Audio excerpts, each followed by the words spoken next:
Perkembangan baru dalam kasus yang menjerat mantan Jampitsus Febrie Adriansyah. Setelah ditetapkan sebagai tersangka, Febrie kini resmi dicegah bepergian ke luar negeri. Sementara itu, tersangka lainnya, Don Rito, sudah lebih dulu ditahan. Direktorat Jenderal Imigrasi resmi mencegah Febrie Adriansyah dan Don Rito bepergian ke luar negeri setelah menerima permohonan dari penyidik Polda Metro Jaya. Pencegahan ini berlaku selama 20 hari sebagai bagian dari proses penyidikan. Direktur Jenderal Imigrasi Hendar Samarantoko mengatakan langkah tersebut dilakukan untuk mendukung proses penegakan hukum sesuai ketentuan yang berlaku.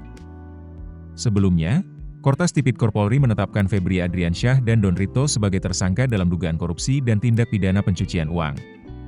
Penanganan perkara tersebut kemudian dilimpahkan ke Kejaksaan Agung sebagai bagian dari sinergi antar penegak hukum.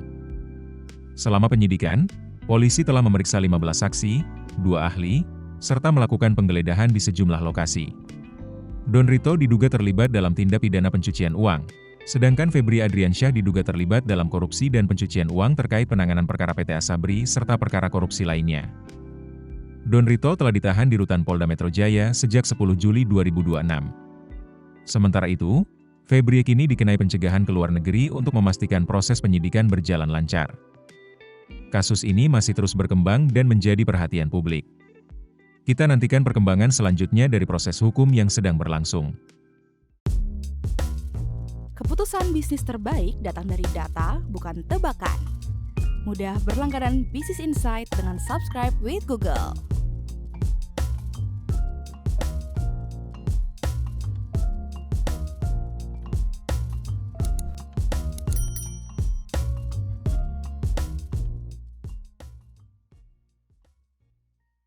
Download aplikasi Kontan sekarang di App Store atau Play Store.